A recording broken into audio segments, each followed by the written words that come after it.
Assalamualaikum warahmatullahi wabarakatuh. Sebelum ke ceritanya like dan subscribe terlebih dahulu ya guys. Oke, sebelum ke ceritanya perlu saya sampaikan bahwa cerita ini berdasarkan kisah nyata yang saya alami sendiri. Cerita ini berjudul, Tersesat di Alas Roban, Liburan Kuliah Sudah Tiba. Aku dan ketiga temanku memutuskan untuk berlibur ke Jogja. Sebut saja ketiga temanku ini Koko, Andi, dan Ubay, aku sendiri Yusuf.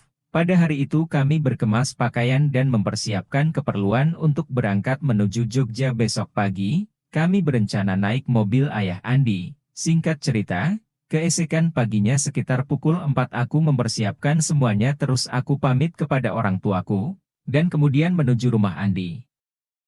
Dan pukul 5 subuh kami berangkat. Kita bisa gak sebelum gelap sudah lewat Alas Roban? Tanya Koko. Wah, gak bisa, Alas Roban masih terlalu jauh, sahut Andi. Ngomong-ngomong, Alas Roban lumayan ngeri, Andy. Timpalku, ya dengar-dengar sih, lewat selatan aja apa? Tanya Andi. Kita tuh udah di Pantura, mau lewat selatan gimana? Muter lagi dong jauh. Jawabku. Oh, ya sudah kalau begitu, ujar Andi. Pukul 17.30 kami sampai di depan jalan Alas Roban. Kita sholat dulu aja gimana? Nanti abis maghrib, baru kita jalan lagi. Sambil menunggu maghrib kita ngopi aja gimana? Ujar Ubay. Boleh tuh, gue juga keep banget, jawab Andi. Lalu kami memutuskan untuk ngopi di warung terdekat. Tak lama terdengar suara azan maghrib. Kita berempat pun sholat. Setelah sholat, kami pun bergegas untuk siap-siap melewati Alas Roban. Yusuf, lu yang bawa nih, ujar Andi kepadaku. Lah kok gue? Ngeri jalannya kelok-kelok, Andy, jawabku. Gue mau istirahat sejenak, nanti kalau sudah melewati jalan ini, gue yang bawa sampai Jogja, balas Andi. Ya sudahlah, kita jalannya nunggu kendaraan lain aja ya, biar barengan, ujarku. Kami pun menunggu mobil lain yang ingin melewati Alas Roban. Tak lama kami menunggu, ada beberapa mobil yang lewat, dan kami pun mengikutinya. Hujan yang cukup deras menemani kami selama perjalanan. Selang beberapa menit jalan mulai berkelok-kelok dan banyak turunan yang curam. Pandangan hanya beberapa meter karena tertutup kabut dan hujan. Kami berjalan beriringan dengan mobil lainnya. Suf, gak usah nyalip. Kita ikuti mobil putih itu aja, ujar Andi. Oke, jawabku.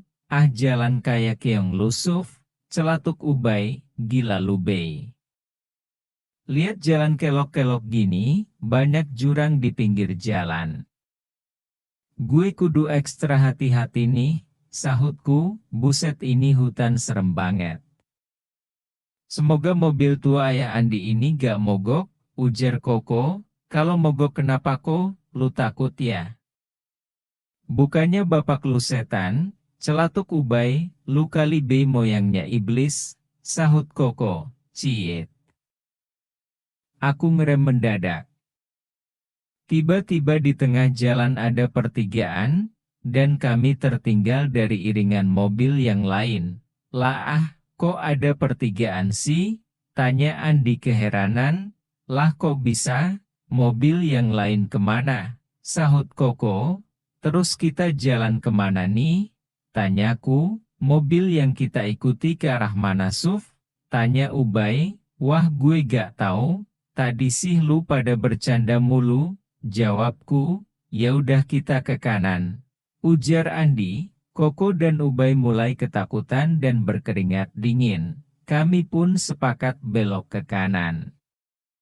Saat di perjalanan, tiba-tiba musik yang kami dengarkan mati, dan menyusul lampu mobil kami padam. Suf, lampunya kok mati?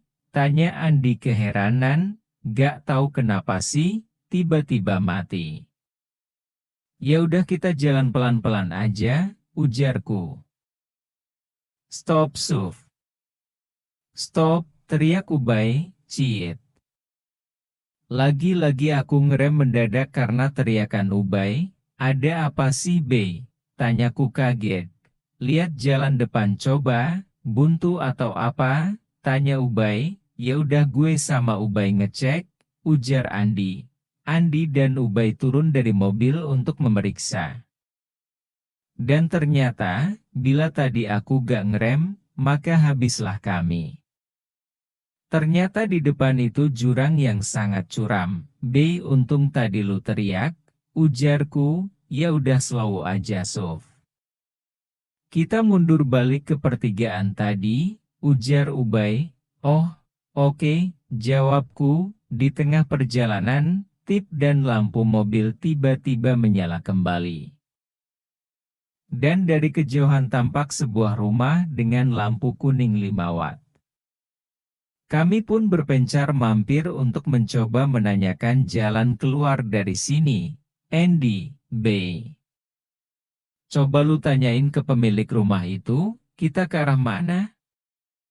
Ujarku. Ubay dan Andi kemudian bergegas menuju rumah tersebut.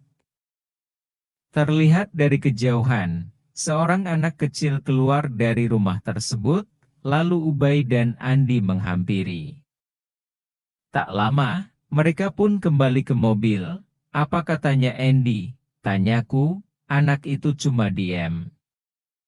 Pas gue tanyain jalan keluar dari sini, dia cuma ngeliatin gue doang, jawab Andi. Dalam rumahnya juga kosong, gak ada barang-barang, yang ada cuma lampu 5 watt doang, sahut Ubay. Terus bapak-bapak yang lagi nyapu di rumah tadi.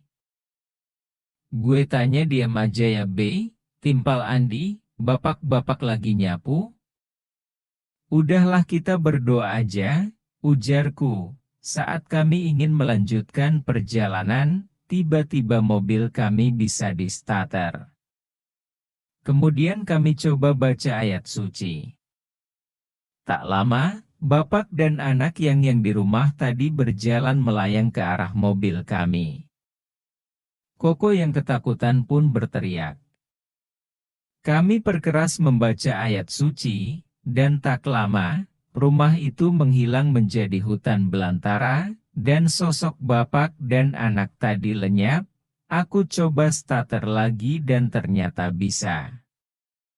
Saya langsung tancap gas dan kemudian kami sampai di pertigaan tadi. Kita lewat mana? Tanyaku. Sudah lewat mana saja sambil baca doa, jawab Andi. Aku pun kembali jalan. Pas menuju masuk ke alas roban. Tak lama aku pun melihat keramaian mobil.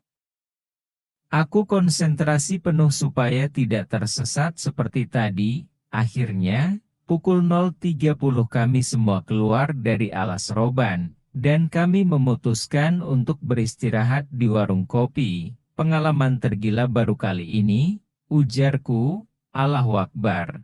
Allah masih melindungi kita semua. Sahut Andi. Kenapa dek?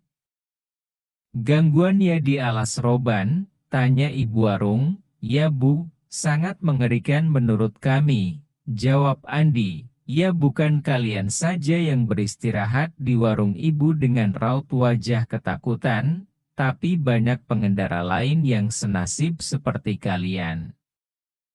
Banyak berdoa bila lewat situ. Ujar ibu warung. Ya bu, saya kira cuma kami saja. Ujarku. Enggak dek, pengendara lain juga sering mengalaminya. Ujar ibu warung. Begitulah pengalaman saya dan teman-teman saya saat liburan.